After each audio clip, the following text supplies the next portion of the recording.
Imagine a life where every single second is just agony, where these metal spikes driven into your brain turn every thought into pure torture, and peace is just this distant, impossible memory. Well, today, that's exactly what we're going to explore. We're diving deep into the moment-to-moment experience of a single World Eater warrior, where the only escape from pain is to inflict it. So, let's meet our subject, a World Eater named Carcon, and those are his words.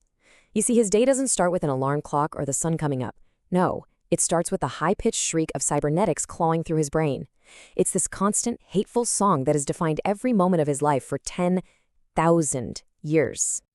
Carcon wakes up on a cold metal slab aboard his warship, the Skull Forge. His room, if you can call it that, is just a bare cell, stained with old blood. There's zero comfort here. He doesn't really sleep like we do. He just lies there, motionless until the pain literally forces him to move. This isn't living. It's just a state of never-ending torment. Okay, we have to talk about these, because the butcher's nails are the core of their damnation. These things aren't some kind of combat stimulant. They're a non-stop torture device. They basically overwrite everything, joy, sorrow, logic, all of it, and replace it with a single, screaming demand for bloodshed. For them, killing isn't a choice. It's the only medicine they have. And this is where the tragedy really hits you. They weren't always these monsters.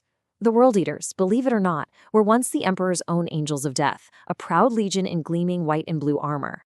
Now they're just slaves in blood red and brass, their only purpose to feed that pain engine in their skulls and the bloodlust of a chaotic god. What a fall. So let's follow Carcon as he actually gets ready for the day. Putting on his armor isn't just routine, it's a ritual. Every single piece is scarred from 10 millennia of non-stop war, a grim reminder of what he's become. This isn't about protecting himself. It's about becoming the weapon the nails demand him to be. And check this out. His war gear tells a story. His chain axe, which he calls Blood Drinker, he actually took from a brother he had to kill. His own face, a face he probably doesn't even recognize anymore, is just a mess of scar tissue and protruding silver implants. He is, quite literally, wearing his own damnation. This tells you everything you need to know about their culture. Aboard the Skull Forge, there's no downtime. When there aren't any enemies to kill, they turn on each other in these fighting pits. And it's not just for training. It's a necessary release valve. Spilling a brother's blood is the only way to quiet the screaming in their heads between actual wars. So here's a crucial point. The nails break everyone differently.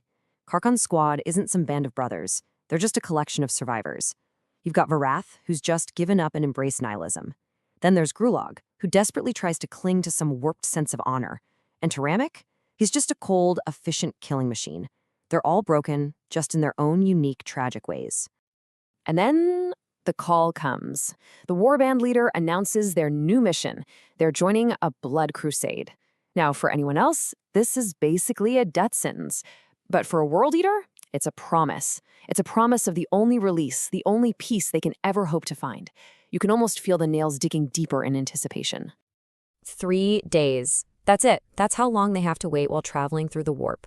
3 solid days with the nails screaming for violence and absolutely no outlet. It's like a pressure cooker of pure agony, and it's pushing every single one of them right to the edge of sanity. You know, their preparation for war is this grim, quiet ritual. They meticulously check their weapons, not out of professionalism, but because it's a way to focus through the insane amount of pain. Every single moment they have to wait is a battle against the urge to just start killing whatever or whoever is closest. And sometimes that pressure just becomes too much. A warrior named June finally snaps. He breaks the rules of the pit. The punishment is swift. Carcon, as his squad leader, is the one who has to execute him. There's no mourning, no ceremony. The weak are called. That's their brutal, pragmatic law. Finally, they drop from orbit. The warship tears its way back into real space, and the assault begins.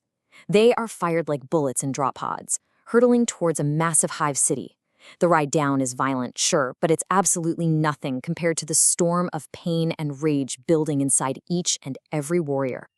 And right before that pod slams into the ground, this is the thought that crystallizes in his mind. The man, Carcon, is just gone. The nails take complete control. His identity is erased, and all that's left is a singular purpose: to kill. He's become nothing more than a weapon for the blood god. So who are they fighting? The White Scars. Loyalist space marines who are absolute masters of fast hit-and-run attacks. And honestly, it's a terrible matchup. The World Eaters are a sledgehammer, all about brute force. The White Scars, they're a scalpel, designed to bleed you out before you can even land a solid hit. And we see this play out immediately. The White Scars hit them with a perfect flanking attack. But here's the fascinating part. Despite the rage, 10,000 years of combat experience is still in there somewhere. Carcon's squad doesn't just charge blindly. They adapt, they set a trap, and they use their disciplined fury to actually repel the skilled attackers. And that flash of strategy wasn't a one-off thing. Faced with a heavily fortified checkpoint, Carcon makes a tactical decision, something the Nails must absolutely punish him for. He forces his squad through these narrow maintenance ducts to flank the enemy. It's this rare, shocking moment of strategy in a sea of pure, unthinking rage. The plan works. The final defenses are broken. Inside the command spire, the planetary governor and his entire elite guard are just slaughtered. The battle is over, the world has fallen, and for one brief, fleeting moment, there is quiet. 27. That's Carcon's confirmed kill count for the day. That's not a boast. It's a cold, hard number. It's a metric that measures the amount of peace he just purchased with blood. Each kill was a tiny, momentary respite from the screaming. And this, right here, gets to the absolute core of their existence. A tiny, tiny fraction of their life is spent in that sweet release of battle. The vast, overwhelming majority, 95%, is spent just waiting, simmering in the agony of the Nails, absolutely desperate for the next chance to kill. In the aftermath of the battle, the screaming pain finally recedes to a dull throb. Carson actually describes it as almost pleasant. Just think about that. That is the closest he can ever get to peace, a slightly less excruciating form of torture. But of course, it's temporary. The Nails are never truly silent for long. And this is the heart of his tragedy. Carcon understands the complete futility of his life. He knows he's just a cog in a machine of endless war, gathering skulls for a god who only cares about the final body count, not the warrior who did the killing. For just a second, a ghost of the man he used to be 10,000 years ago surfaces. A flicker of regret for everything he's become. And immediately, the Nails punish him for it, digging deeper, scouring away that last tiny shred of humanity with a fresh, searing wave of agony. And that's what it all comes down to, isn't it?